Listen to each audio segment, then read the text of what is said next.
Hər birimizin içində ona görə edəcəyimiz cavabımız var. Var və ona görələr bizə ağrı gətirəcək. Zahid müəllim, o ki qərar verir səni. Qərar verəndə içində nəsə sızlayır. Deyirsən, səsi, o sızlayanın səsi çıxmır. Amma sən deyirsən ki, əşi heç nə olmaz, elə getsin.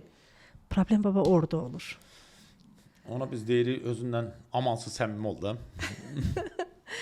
İnsanlar ümumiyyətlə danışanda fikir versəz hadisələrdən, həmişə danışanda etdiklərinə bir mərhəmət donu geyindirirlər, bir sevgi donu geyindirirlər. Misal üçün bizim təlim iştirakçılarında mövzuları yəqin ki görmüşdünüz. Bəli.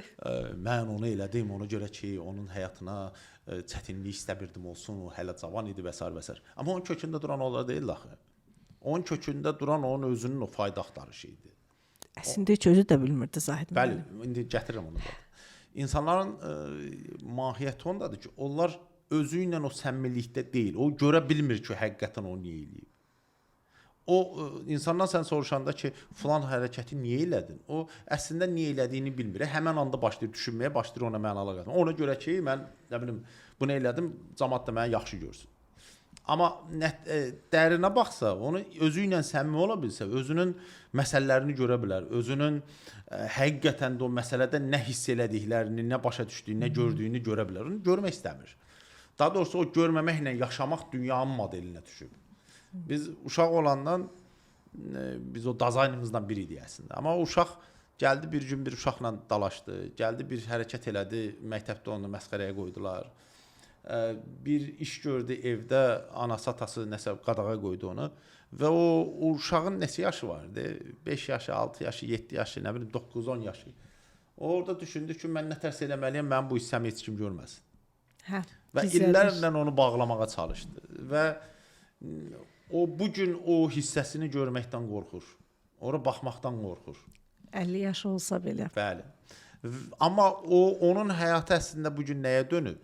Həmin o hissə ilə mübarizəyə dönüb. Həyat yox olub ortalıqdan. O ancaq həyatı o mübarizədədir. Onda demək istəyirsiniz ki, bu müəyyən bir yaşa çatıb, amma o 5 yaşındakı hiss də qalıb. Yəni bu ortada yaşadığı illər. Əslində çox sadədir o məsələyə baxışa. Götürsən ki, bugünkü ağlınla həmin o 5 yaşda olsaydın, o hərəkətlə rastlaşsaydın, nə edərdin?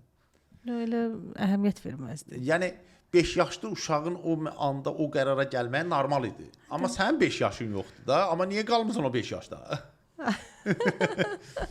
Onda deyirsiniz ki, biz orada qalmışıq. Bəli, orada qalmışıq. Və mən ona biraz fərqli baxıram. Deyirəm ki, insanların beyninin bir formatı var. İnsan beyni ən çox enerji istifadə edən orqandır. Yəni kislorodun daha çox hissəsini istəyir, enerjinin daha çox hissəsini istəyir. Bədən də ekonomiya axtarır da. Başlayır müəyyən bir formalar yaranıb insan bədənindəki. Onlar o necə ki pi yığırıq, eləyirik ki, vaxtında lazım olacaq. Beyin də çox enerji istifadə eləməmək üçün onu o şuuraltı bir mexanizmlər formalaşdırır.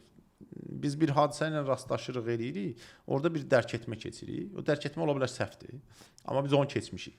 O bizim model olaraq gedib oturub beynimizdə. Biz artıq o hadisə ilə rastlaşanda həmin hadisə gəlir, girir o modula və o modul deyir ki, sən narahat olma, mən bilirəm burada nə etmək lazımdır.